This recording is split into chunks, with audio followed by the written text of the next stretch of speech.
प्रिय मित्रों, आज मैं एक ऐसी घटना के बारे में आपसे चर्चा करूंगा जो मेरे शुरुआत के कैरियर के टाइम की है, यानी कि मेरे फोरेंसिक मेडिसिन ज्वाइन करने के पहले 5 सालों के, यानी कि 77 से पहले की बात है। उस समय धोला कुआं से लेकर के और काफ़ी दूर तक नारायणा तक सड़क के दोनों तरफ सुनसान हुआ करता था। सिंगल रोड थी और इस पर लाइट्स भी, स्ट्रीट लाइट्स भी बहुत कम थी। एक साइड में कैंटोनमेंट एरिया पड़ता था और दूसरी तरफ रेलवे लाइन और सड़क के बीच में एक जंगल सा बना हुआ था, जो अब भी है। लेकिन अब सड़क बहुत बिजी है, डबल है। उस वक्त सिंगल रोड हुआ करती थी और हर रोज़ ये अखबार में निकाला जाता था कि भाई वहाँ पे रात को स्ट्रीट लाइट्स होने चाहिए। उस समय हमें यहाँ पे यदाकदा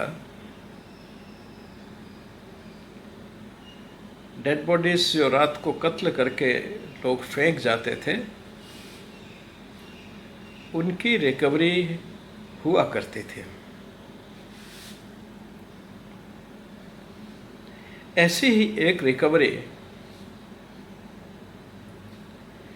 एक 30-32 साल की उम्र की औरत की हुई। सुबह सुबह ही एसएचओ मेरे पास में आए और रिक्वेस्ट किया कि वहाँ पे मैं मौके पे चलूँ, क्योंकि तब तक मैं मौके पे जाने का रिवाज शुरू कर चुका था, क्योंकि वह बॉडी जो है एक गिनी बैग में बंद की हुई है। तो हम चाहते हैं कि आप एक बार वहीं पे उसको देख लें। खैर, मैं उनके साथ गया, देखा एक फीमेल बॉडी गनी बैग में बंद करके और उसको वहाँ पेड़ों के बीच में, जो साइड में पेड़ थे उनके बीच में रखा हुआ है। खैर, मैंने पुलिस वालों को कहा कि आप उठा के ले आइए और डिटेल्ड पोस्टमार्टम एग्जामिनेशन हम अपने पोस्टमार्टम रूप में करेंगे। वो बॉडी ले आए, हमने उसको गनी बैग से निकाला और जब ऑटोप्सी टेबल पे रखा, देखा कि बॉडी नंगी है, कि वहाँ तक हमने उसको अंदर खोल के देखा नहीं था। बॉडी पे कोई भी कपड़ा नहीं है, एकदम एक नेकेड बॉडी जिस पे कोई कपड़ा नहीं है और जिसके वेजाइना में से, यानी कि जो प्राइवेट पार्ट्स हैं, उसमें से सफ़ेद रंग का एक फ्लूइड बाहर निकल रहा है। शरीर पे कोई चोटों के निशान नहीं है, किसी तरह का कोई और एविडेंस ऐसी नहीं है जिससे यह कहा जा सके कि उसके शरीर पे कोई गहरी चोट है। लेकिन गले में एक स्ट्रेंगुलेशन का निशान जरूर है, जो ये साफ दिखा रहा था कि इस औरत को स्ट्रेंगुलेट किया गया है, यानी किसी रस्सी से उसका गला घोंटा गया है। लेकिन वह रस्सी गले में नहीं थी, एकमात्र रस्सी से घोंटने का जो निशान पड़ता है, जिसको हम लिगेचर मार्क कहते हैं, वो लिगेचर मार्क की एविडेंस थी।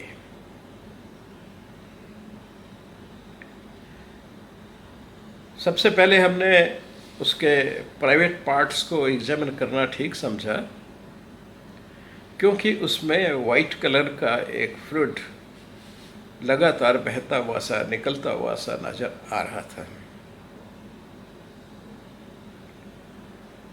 उसको देखा गया, स्वैप्स वगैरह बनाए गए और हमने वो फोरेंसिक साइंस लेबोरेटरी के लिए तो रखे ही, लेकिन अपनी लैब में भी एक स्वैब उसमें से लेकर के और उसकी स्लाइड बना के माइक्रोस्कोप के अंदर देखा, तो उसमें हमें स्पर्मेटोजुआ बिल्कुल साफ दिखाई दिए। हमने उसको पैथोलॉजी से स्टेन भी करवाया, स्टेन करके भी देखा तो वो स्पर्मेटोजुआ साफ दिखाई दे रहे थे। तो इसलिए हम पहली स्लाइड से ही, जो कि माइक्रोस्कोप के नीचे हमने देखी थी अपने ही डिपार्टमेंट में, उससे यह कंफर्म हो गए कि यह रेप है। और यह रेप एक व्यक्ति द्वारा नहीं, बहुत से व्यक्ति द्वारा किया गया है, क्योंकि सीमन की काफ़ी मात्रा उसके अंदर वेजाइनल रीजन में पड़ी हुई थी और रिसती हुई बाहर निकल रही थी। यानी कि उसकी काफ़ी क्वांटिटी थी। जो भी उसकी क्वांटिटी थी हमने उसको नापा, उसका एक आइडिया लगाया कि कितनी हो सकती है, सारे फ्लूइड को स्क्वीज आउट करके निकाल के, तो ये काफ़ी अच्छी मात्रा बन रही थी, जो एक आदमी के सेमिनल डिस्चार्ज से नहीं हो सकते। उसका रंग भी कुछ येलोइश वाइट टाइप का था और माइक्रोस्कोप के नीचे देखने से भी कुछ इस तरह से प्रतीत हो रहा था कि जैसे उसमें डिफरेंट रंग के अलग, मीन्स वाइट एंड येलो के बीच की जो स्टेनिंग है, जो कलरेशन है, वो थोड़ा डिफरेंट तरह का दिख रहा था। और उससे हम लोग कुछ ये आइडिया लगा रहे थे कि ये मल्टीपल लोगों का काम होना चाहिए। इसको हमने सबसे पहले इसलिए किया, बॉडी को खोलने से पहले इसलिए किया, क्योंकि यह हमको देखते ही एक बड़ी आश्चर्यचकित करने वाली फाइंडिंग मिली थी। तो इसलिए हमने सोचा कि पोस्टमार्टम अगर बाकी अंगों का करेंगे तब तक हो सकता है ये एविडेंस समाप्त हो जाए और पूर्ण रूप से हमें न्याय मिल सके। इसलिए सबसे पहले हमने उसी का एग्जामिनेशन किया था। उस एग्जामिनेशन करने के बाद में मैंने थोड़ा सा अपना वेजाइनल रीजन में हाथ डाला तो मुझे कुछ सख्त नज़र आया, कुछ हार्ड चीज़ महसूस हुई। मैंने उसको पकड़ा और पकड़ करके बाहर जब निकाला, जैसा कि आप फोटोग्राफ भी मैंने लिया हुआ है उसमें देख सकते हैं, यह एक रुपीस की फोल्ड किए हुए क्वांटिटी थी। मतलब यह नोट जिसे कहते हैं हम, वह थे जिनकी टोटल संख्या उस वक्त करीब 400 के आसपास थी। अब इंडिविजुअल टाइप का तो मुझे याद नहीं, लेकिन संभवतः वे सभी 100 रुपए के नोट थे। तो 400 रुपये इस तरह से उसके वजाइना के अंदर से और निकले। वो सारे बुरी तरह से सीमन से सटे हुए थे और जब उसमें से सीमन को हमने निकाल के कलेक्ट किया तो मात्रा और बढ़ गई। यानी कि डीप वेजाइनल कैविटी में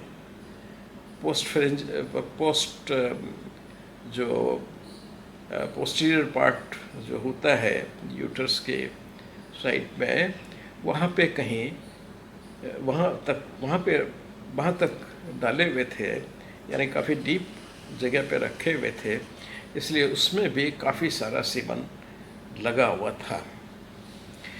और ये लग रहा था कि जैसे वो पैसे वेजाइनल रीजन में पोस्टीरियर फॉर्निक्स जैसे कहते हैं वहाँ रखने के बाद भी कुछ लोगों ने उसके साथ में सेक्स किया है, क्योंकि वो पूरी तरह से भीगे हुए थे, सने हुए थे सेमिनल स्टेन से, और साफ ऐसा लग रहा था कि इसमें काफ़ी क्वांटिटी ऑफ सीमन रही होगी। यह सब बना करके तुरंत हमने पुलिस को साथ ही इन्फॉर्म भी कर दिया। हमने कहा हम इसको प्रिजर्व करके CFSL में तो भेज ही रहे हैं, लेकिन इस बात को आप अच्छी तरह से नोट कर लें। और फिर बाद में हमने उनको दोबारा बुलाने के लिए वापस भेज दिया कि हम तुम्हें दोबारा बुलाएंगे, ज़रा पोस्टमार्टम कर लें। पोस्टमार्टम जब किया तो हमने देखा कि उसके बाएं हाथ पर उसने कुछ लोगों के नाम लिखे हुए थे। अपना नाम भी लिखा था, वाइफ ऑफ भी लिखा था, और कुछ और लोगों के नाम लिखे हुए थे। अब उन नामों को हमने जैसा था अंकित किया, और पूरी उनके पामर स्किन निकाल करके जहाँ जहाँ तक लिखा हुआ था बाएं हाथ की हथेली पर, वो सब निकाल करके फॉर्मलिन में डाल करके और हमने पुलिस को वो भी हैंड ओवर कर दी। जब पूरा पोस्टमार्टम किया गया तो पता चला कि उनकी डेथ स्ट्रेंगुलेशन से हुई है, और विसरा वगैरह हमने रख लिए प्रिकॉशंस के तौर पे, और स्ट्रेंगुलेशन की सारी फाइंडिंग्स लिखते हुए कि उनको गला घोंटकर हत्या की गई है और मल्टीपल लोगों ने इनके साथ में रेप किया है, इस तरह से हमने करके पुलिस को दिया। अब हमने पुलिस से पूरा डिस्कस किया। जो SHO थे उनको हमने बताया कि जो नोट मिले हैं वो बिल्कुल नए हैं, बिल्कुल फ्रेश। उनकी जो नए नोटों की जो कड़क खनक होती है वह बिल्कुल थी, और वो सारे के सारे सीमन से भीगे हुए थे। इसका मतलब ये है कि नोट डालने से पहले कुछ लोगों ने रेप किया है, और ये नोट फोल्ड करके पोस्टीरियर फॉर्निक्स में डालने के बाद फिर कुछ लोगों ने रेप किया है, और फिर अंत में इनको उन्होंने स्ट्रेंगुलेट कर दिया, और स्ट्रेंगुलेट करके बोरी में डाल करके और इनको रात को वहाँ पे पेड़ों के बीच में डिस्पोज ऑफ करके आ गए। इस तरह की कहानी बनती है, ऐसा हमने कहा। हमने ये भी उनसे डिस्कस किया कि नोट बिल्कुल नए हैं, फ्रेश हैं। ऐसे नोट अक्सर सरकारी सैलरी मिलने पे, क्योंकि उन दिनों में आजकल तो पैसे डायरेक्ट अकाउंट्स में चले जाते हैं और पेटीएम वगैरह है, पर तब तो ऐसा कुछ होता नहीं था। ज़्यादातर सैलरी कैश में दी जाती थी। तो इसलिए हमने उनको कहा कि ये ऐसी जगह से नोट आए हैं, बिल्कुल फ्रेश आए हैं, और यह कोई 3-4 तारीख की ही बात थी, मतलब महीने के शुरुआत के ही टाइम की बात थी। और उन दिनों में तनख्वाहें भी 1, 2, 3, 4, 5 तक ही मिला करती थी। कैश जो मिलती थी अक्सर 1-2 दिन लेट हो जाया करती थी, यानी कि सैलरी मिलने के आसपास से ही ये कि उसी दिन या उसके 1 आध दिन बाद ही यह इसका मर्डर हुआ है, और उसमें कोई एक इन्वॉल्व नहीं है, काफ़ी आदमी इन्वॉल्व हैं। अब आप ऐसा करिए कि इसके जो नोट हैं इन पे नंबर जो है, इन नंबरों से रिज़र्व बैंक से ये पता कर लीजिए कि यह बैच जो है किस जगह पे डिलीवर हुआ था सैलरी के लिए, क्योंकि निश्चित रूप से कहीं सैलरी मिली है एन मास लोगों को, और उसी दिन उन्होंने ये योजना बनाई है। और इस औरत को ज़बरदस्ती या उठा करके या फिर पैसे के लालच में किसी भी तरह से उसको वहाँ पे लाए हैं, और सब ने मिलकर के इसको रेप किया है और बाद में स्ट्रेंगुलेट कर दिया। और स्ट्रेंगुलेट करने से पहले लगता है जैसे उन्होंने कुछ ड्रिंक वगैरह किया होगा, और उसी नशे में किसी व्यक्ति ने जो जितने पैसे इसको देने का वादा किया हो या अपने हिसाब से जो उन्होंने हिसाब लगाया हो, उतने पैसे यानी कि 400 रुपये उन्होंने इनके वजाइना में इंसर्ट कर दिए एज ए पेमेंट। और ये भी बीच में होना चाहिए, मरने के बाद कम लगता है, क्योंकि इसके बाद भी उनकी परतों में उनके ऊपर सब जगह सीमन से वो सने हुए थे। ये बात पुलिस को समझ में आई। वो कहने लगे ठीक कह रहे हैं डॉक्टर साहब। और वे उसी वक्त पता करने के लिए कि इस सीरीज़ के पैसे हैं, उन्होंने सब नंबर नोट किए, उनको भी प्रिजर्व कर लिया, एकदम से डिस्पोज ऑफ नहीं किया रुपयों को। और बाद में उन्होंने मुझे तीसरे दिन आके बताया कि सर आप ठीक कह रहे थे, हमें इस पैसे के सोर्स का और कहाँ गए हैं और कहाँ सैलरी मिली है वो पता लग गया है। वह एरिया धोला कुआं के पास ही है, और वहाँ पे उसी दिन ये पैसे सैलरी में बांटे गए हैं। और इसकी आगे पीछे की सीरीज जो हैं उनके अवशेष अभी भी बाकी हैं कुछ लोगों के पास, दूसरे लोगों को जिनको वो तनख्वाह मिली हो उनके पास ये रहे हैं। तो इसलिए हमने उनको आइडेंटिफाई कर लिया है, और अब सिर्फ हमने गवर्नमेंट की कुछ परमिशंस लेनी हैं और उसके बाद में उन लोगों को पकड़ लेंगे। और वैसा ही हुआ। उन्होंने उन लोगों को जिनको सैलरी उसी दिन मिली थी और उन्होंने मिलकर के योजना बनाई थी, उन सबको पकड़ लिया। और पकड़ने के बाद में जो कार्रवाई हुई, जो कोर्ट की तरफ कार्रवाई होती है, वह आगे कैसे प्रोसीड हुई वह मेरा विषय नहीं है। मुझे इतना ही पता है, याद है कि मैं उसमें एज ए विटनेस अपीयर हुआ था, और हर रुपए पे जो रिकवर हुए थे उस पर मेरे सिग्नेचर थे, क्योंकि हम उन जो भी चीज़ एविडेंस होती है उस पर अपने सिग्नेचर जरूर लगाते हैं और फिर सील करके देते हैं। वो सिग्नेचर्स इसलिए किए जाते हैं और सील भी इसलिए लगाई जाती है जिससे हम कोर्ट में जाएं तो आइडेंटिफाई कर सकें, हाँ कि यह वही रुपए हैं जो मैंने रिकवर किए और पुलिस को हैंड ओवर किए। अगर हम अपने सिग्नेचर उस पर नहीं लगाते हैं या उस पर कोई सील नहीं लगाते हैं तो किस आधार पे हम ये सिद्ध कर पाएंगे कि यह वही पैसे हैं जो मैंने रिकवर किए हैं। इसमें एक ध्यान रखना होता है कि किसी भी ऐसी एविडेंस को या एग्जिबिट्स को जिसको आप प्रिजर्व करते हैं उसको कभी डैमेज नहीं करना होता, इस सीमा तक कि वह बाद में फर्दर टेस्टिंग के लिए अनसूटेबल हो जाए। इसलिए बहुत ध्यान से आप सिग्नेचर्स उस पर करते हैं और अपना जो भी आइडेंटिफाइंग मार्क है वो लगाते हैं, जिससे कि फर्दर इन्वेस्टिगेशन में उसमें कोई दिक्कत न हो। कहीं ऐसा ना हो कि इस प्रोसेस में आपने जो एविडेंस कलेक्ट की है वह समाप्त हो गई या उसका इंटरप्रिटेशन नहीं हो सकता।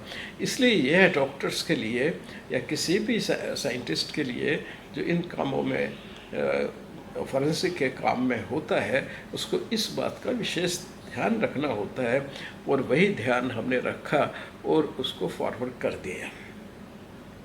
खैर, उन्होंने फिर अपने आगे क्या कार्रवाई हुई, उस केस का क्या हुआ, मैं इतना जानता हूँ कि मेरी एविडेंस उसमें हो गई थी, लेकिन अंतिम रूप में क्या उनको सज़ा मिली या किसका कैसे क्या हुआ वह मुझे मेरी ज्ञान में रहा नहीं, न मैंने उसको कभी इस दृष्टि से फॉलो किया। लेकिन ये केस इस तरह से बड़ा महत्वपूर्ण हो जाता है। अब इसमें एक और प्रश्न आता है जो मुझे उस वक्त पूछा भी गया था पुलिस से कि साहब हमें ये बात तो समझ में आ गई और उस वक्त आपने जैसे सब कुछ हमें एक्सप्लेन कर ही दिया है, लेकिन ये साइकोलॉजी समझ में नहीं आई कि उन्होंने ये पैसे इंसर्ट बीच में क्यों किए हैं। वो बाद में कर सकते थे, उसकी पॉकेट में रख सकते थे, विजाइनल कैविटी में ही ये पैसे इतने सारे, वो भी कुछ आदमियों ने रेप आपके हिसाब से रेप करने के बाद में, और फिर उन्होंने डाले। यह प्रश्न मेरे साथ उस वक्त जो डॉक्टर अनिल अग्रवाल, प्रोफेसर अनिल अग्रवाल, जो कि आजकल बहुत फेमस हैं, उनकी काफ़ी जर्नल भी निकलती हैं और काफ़ी प्रसिद्ध फॉरेंसिक साइंटिस्ट हैं, उस वक्त वो हमारे यहाँ पे एमडी करने के लिए आए थे। तो उनका भी ये बड़ा विचार था कि आफ्टर ऑल बीच में ये पैसे क्यों रखे गए। अब इसके दो कारण हो सकते हैं। एक तो ये कि उनमें से कोई व्यक्ति, एक आधा व्यक्ति या वो व्यक्ति जो नेगोशिएट करने गया होगा, इस औरत को लेने गया होगा, उसका कुछ सैडिस्टिक प्लेजर का उसमें इंक्लिनेशन हो सकता है। दूसरा एक जो बड़ा एक्सप्रेशन ऑफ, जिसे हम कहते हैं डोमिनेंस एंड अकृतज्ञता, जैसे हम कहते हैं कि भाई लो तुम्हारा काम, मैंने अपना काम कर लिया, अब तुमसे ये पैसे वापस लो। यह भी एक सॉर्ट जो कि एक साइकोलॉजिकल एबनॉर्मल साइकोलॉजिकल स्टेटस को इंगित करता है, जो एक सैडिस्टिक एटीट्यूड को इंगित करता है, उसके कारण भी हो सकता है। इसमें कुछ और उसकी सेक्सुअल प्रॉब्लम्स उसके मस्तिष्क में होती है, इस बात को इंडिकेट करता है। एज ए मास उन्होंने रेप किया, मास रेप किया, वह अपने आप में एक अलग चीज़ है। वह कभी कभी ऐसे ग्रुप्स में जो कि बहुत लंबे समय तक अपनी सेक्सुअली डिप्राइव्ड रहते हैं, अपनी फैमिली से दूर रहते हैं, उनका इस तरह का बिहेवियर काफ़ी बार देखा गया है। लेकिन इस तरह से मनी इंसर्ट करने का, वो भी इतना डीप वेजाइनल कैनाल में, यह ज़रा कम देखने को मिलता है। तो अनिल अग्रवाल की ये इनक्विजिटिवनेस बिल्कुल सही थी कि उसको कुछ ना कुछ, उस व्यक्ति को कुछ ना कुछ साइकोसेक्सुअल जो डिस्टर्बेंसेस है माइंड में, वो हो सकते हैं, और वो किसी भी सीमा तक, क्योंकि हमने उसको पर्सनली एग्जामिन नहीं किया, उसकी और डिटेल्स एंड हैबिट्स को हमने नहीं देखा, तो वो किसी भी तरह से मीन्स बहुत से लोग जो रहते हैं, जैसे हमने पहले चर्चा की है, नेक्रोफेजिया हो सकता है, नेक्रोफीलिया हो सकता है, होता है, और उसी तरह से यही उसकी अलग से एक एबनॉर्मलिटी हो सकती है, जिसके कारण वो उसने ये सब पैसे लेकर के और थ्रस्ट किए।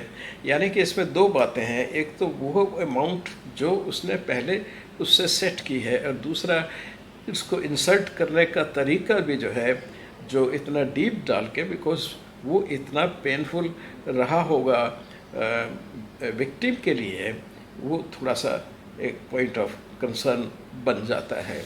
तो इस तरह से यह जो केस है, हमने उसको किया और सक्सेसफुल हुए हम लोग, यानी कि पुलिस फाइनली सक्सेसफुल हुई, और उनका प्रोसिक्यूशन होना या न होना वो हमारे हाथ में नहीं होता। उसमें बहुत सी बातें हैं जो जुडिशल इंटरेस्ट की बातें होती हैं, उन पर हमारा कोई कमेंट नहीं है। लेकिन हाँ, हम ये कहेंगे कि हमारा जो इन्वेस्टिगेशन था वो पूरा रहा, और साइकोसेक्सुअल की दृष्टि से भी यह एक केस हम लोगों के डिस्कशन के लिए ओपन हुआ, और जिस पे फर्दर लोग जो हैं चर्चा करके डिसाइड कर सकते हैं कि किस तरह की साइकोलॉजी रही होगी, साइकोसेक्सुअल मीन्स टेंडेंसी रही होगी उस व्यक्ति की, खास करके जिसने मैं ये मान के चलता हूँ कि उसी व्यक्ति ने ये पैसे इंसर्ट किए होंगे जो उससे कुछ बात करके लाया होगा। धन्यवाद।